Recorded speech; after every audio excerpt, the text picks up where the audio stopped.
Bom, boa noite. O Botafogo perdeu a liderança do campeonato. Chegou a abrir 6 pontos.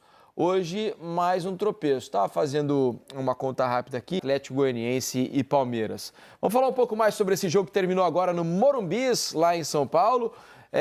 O Paulo Andrade, o Serginho Xavier e o Fábio Júnior já estão aqui com a gente para a gente conversar um pouco mais de um primeiro tempo eletrizante, né? Mas um segundo que ficou muito abaixo da expectativa criada pelos próprios times na primeira parte. E eu queria saber de vocês, pensando no Atlético e na decisão do final de semana contra o Botafogo, algumas mexidas na equipe, né? Algumas por motivo de questão muscular, né? Questão de minutagem, mas dá algum caminho, porque o Atlético está no momento aí que não consegue vencer. Aponta algum caminho, pensando no final de semana, meus amigos? Bem-vindos, Paulo. Oi, Diniz, tudo bem? Diniz, Alex, Ramon. Pois é, hoje o Milito chegou aqui prometendo um time forte, né? Respeitando o adversário, respeitando o Campeonato Brasileiro.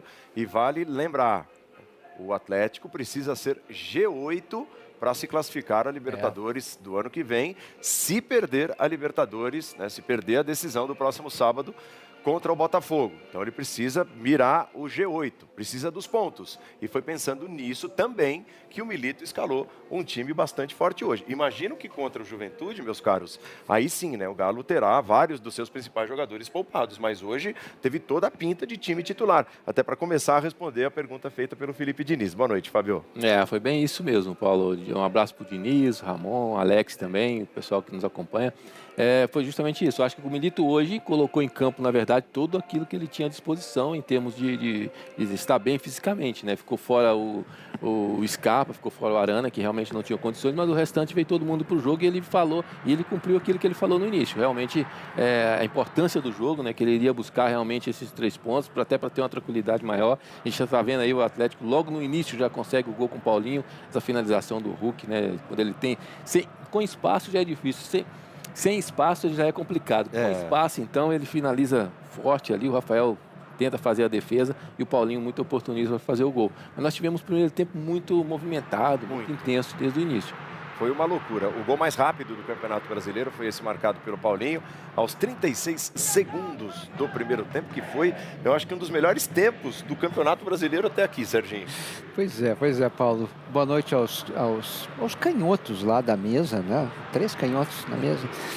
E quem marca o gol é justamente foi o Paulinho, mas quem dá origem ao gol é um canhoto, né? O Hulk, depois ele vai dar um passe, né, maravilhoso, né? Realmente maravilhoso pro Paulinho, né? Uma bola que está claramente ensaiada, né? Porque o banco, né? Eles já ficam um apontando para o outro, viu como deu certo, etc. Esses primeiros minutos arrasadores ali, né? E eficientes, porque não é que o Atlético criou muitas chances. Não criou. Criou essas 2 chances, sim, basicamente o jogo inteiro, né? Agora, o Atlético hoje eu achei defensivamente muito mais confiável do que eu tenho visto. E eu acho que talvez essa tenha sido a melhor notícia pro Milito, né? Eu que esperava que hoje talvez ele colocasse o Daverson, ele fizesse aquele tripé que ele fez, né, no jogo contra o River, né? O Daverson na frente, o Paulinho e o Hulk vindo por trás. Não, ele deixou, né, o Hulk e o Paulinho um pouco mais jogando ali pelo lado esquerdo, ou o Igor Gomes, e conseguiu em vários momentos ser confiável. Depois, no segundo tempo, quando ele faz uma alteração obrigatória, né, porque o Bernard não jogou bem, e aí ele coloca o Zaratio, ele usa uma linha de 5 ali. Talvez isso seja o grande ensaio geral. A gente viu, né, o lance da bola que bate na mão do Luciano, né? Não sei se o nosso PC já deu o veredito dele. Eu sempre acho que o movimento antinatural seria o Luciano botar o braço para fora, nas costas dele, né? Ele não está esperando aquela bola, não é uma ação de bloqueio, não marcaria nada. Mas, enfim, essa é a minha opinião pessoal sobre isso. E voltando à questão do Atlético, né? O Atlético ficou ainda mais confiável. E vem o segundo tempo, e o São Paulo tem uma dificuldade enorme para entender o que estava acontecendo. Claro que tem o cansaço, O Lucas, que produziu muito no primeiro tempo, já não corria com a mesma intensidade. O Ferreira também, que fez, eu acho, um grande primeiro tempo. No segundo tempo ele já não consegue jogar e aí, né, o Zubeldia vai fazer aquele pacote de alterações, bota o Wellington Rato, bota o Patrick na lateral esquerda, tira o André Silva, que essa foi a substituição que eu confesso que eu não entendi muito, né? No momento que o São Paulo precisava de presença na área, ele tirou o único cara, né, com mais força dentro da área, né? Sim. Como se fosse um jogo de contra-ataque. Não era um jogo de contra-ataque, não era um jogo de velocidade, era um jogo de presença, né? E aí ele tirou o André Silva. Mas, de um modo geral, eu acho que para o São Paulino vai ficar essa lembrança, né, de, puxa vida, um jogo que estava 2-0, né, com 16 minutos de jogo, né, o São Paulo foi lá com resiliência, conseguiu virar o jogo, empatar o jogo, quase virou o jogo no primeiro tempo e no segundo talvez tenha faltado um pouco de fôlego mesmo. Bom, o Mariano, que foi expulso durante o intervalo, logo depois do apito final da primeira etapa. Vale lembrar que o Galo hoje tinha, digamos assim, uma crise na sua lateral esquerda. Não tinha o Rubens, não tinha o Arana, Rubens suspenso. O Arana com problemas musculares e não tinha o Scarpa também, que de repente, numa configuração com 3 zagueiros, poderia até atuar ali como se fosse um ala pela esquerda, né, Fábio? No segundo tempo, quem foi para lá foi o Alan Franco, foi, né? Acabou jogando ele lá para o lado esquerdo para poder até fortalecer. Até nisso o Atlético ficou sem saída, então o Atlético no segundo tempo praticamente não conseguiu chegar lá na frente, não conseguiu finalizar no gol do São Paulo.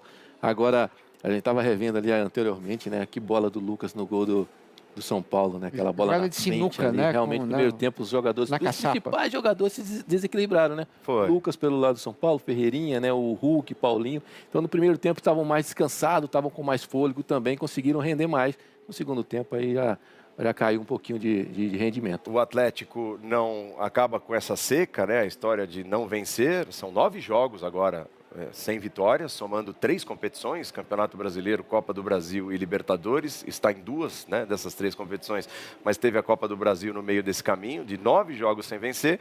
Mas quebrou uma sequência muito ruim, uma sequência de mais de 30 anos, né, de 5 jogos sem marcar. E quebrou rapidamente com esse gol aos 36 segundos do primeiro tempo. Hoje o ataque funcionou. É impressionante como eles se procuram, né, Diniz? Como Paulinho e Hulk se procuraram e se acharam muito bem no jogo de hoje, na noite de hoje. Quase tudo acontece dos pés dele no ataque do Atlético, né? Passa muito pelos dois. Agora, como diria um amigo, é impressionante como o futebol é uma caixa de fazer louco, né?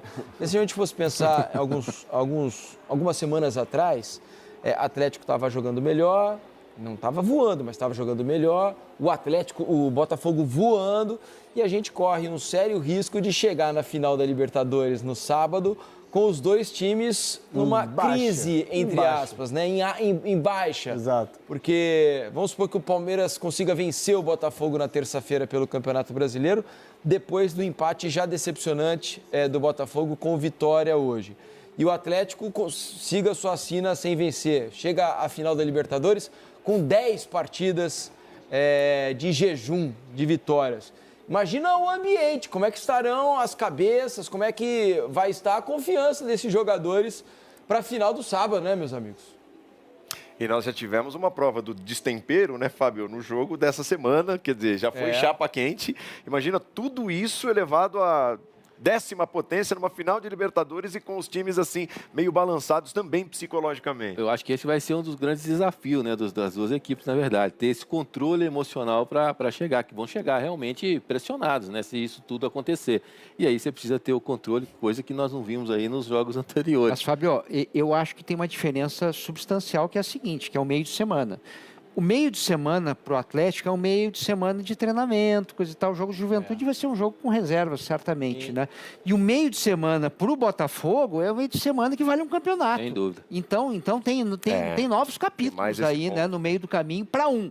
Para o outro, né, eu acho que vai ficar essa última imagem do Atlético, né, de um Atlético competitivo contra uma equipe que é a terceira melhor mandante, né, que é o São Paulo. Então, o resultado para o Atlético foi bom. Foi bom. Mesmo tendo agredido poucas chances, eu acho que o Atlético sai com um saldo positivo disso. O Botafogo não, mas pode no meio da semana recuperar e aí vira tudo, e aí dá assunto por troca de passe. Que venham muitos trocas ao longo da semana, viu, Felipe Diniz? É verdade. O que pode mudar esse ambiente é uma vitória do Botafogo. Pode acontecer. Na terça-feira o Botafogo venceu o Palmeiras, aí chega com o ego inflado para a decisão contra o Atlético, né? Porque aí ele assume de novo a liderança do campeonato, abre 3 pontos para o Palmeiras e não há mais confronto direto, passa a depender de novo só de si. Ele já depende só de si, né? Mas precisa vencer o jogo contra o Palmeiras, aí ele fica mais confortável em relação ao título do Campeonato Brasileiro. E hoje a nota triste do jogo do Morumbi, né? Muito triste, inclusive, para a comissão técnica do Atlético, é mais uma lesão do Zaratio, né? No momento em que ele vinha ganhando minutos nos últimos jogos. Eu até imaginava que no jogo de sábado contra o Botafogo ele fosse iniciar o jogo como titular. Muito provavelmente deve não ter tempo útil para se recuperar para a decisão do final de semana, né, meus amigos? Muito comovente esse momento, porque é um cara que sofreu já tanto com lesões ao longo do ano. Eu tinha dado a informação, são 5 meses sem marcar, é um fazedor de gols também, o Zaratio. E aí, depois de poucos instantes em campo, essa lesão sozinho na corrida, muito provavelmente na posterior da coxa, tanto é que o Alisson chega ali perto primeiro, e faz um gesto, né? E o Alisson, digamos, ele tem, digamos, voz, né? Para falar disso, para sentir isso, ele que está voltando de uma lesão muito séria, aliás, voltando antes da hora, né? O Alisson é uma ótima surpresa nesse sentido. É um cara que sabe que vai perder a decisão da Libertadores da América, né, Fábio? É muita coisa. Acho que ali tem uma mistura de sentimentos, a gente está vendo ele chorando bastante, né? Com relação à lesão, com relação ao sentimento também de que vai ficar fora da Libertadores, até porque é de uma decisão que ele trabalhou tanto, né? E é um momento que o jogador trabalha tanto e quer participar, e quer estar junto com os colegas também. Ele é um jogador importante para o Milito já deixou isso bem claro. E ele acaba sofrendo a lesão, ele que já vem sofrendo, né, ao longo dos anos, aí, ao longo da temporada, né, vamos dizer assim, com essas lesões.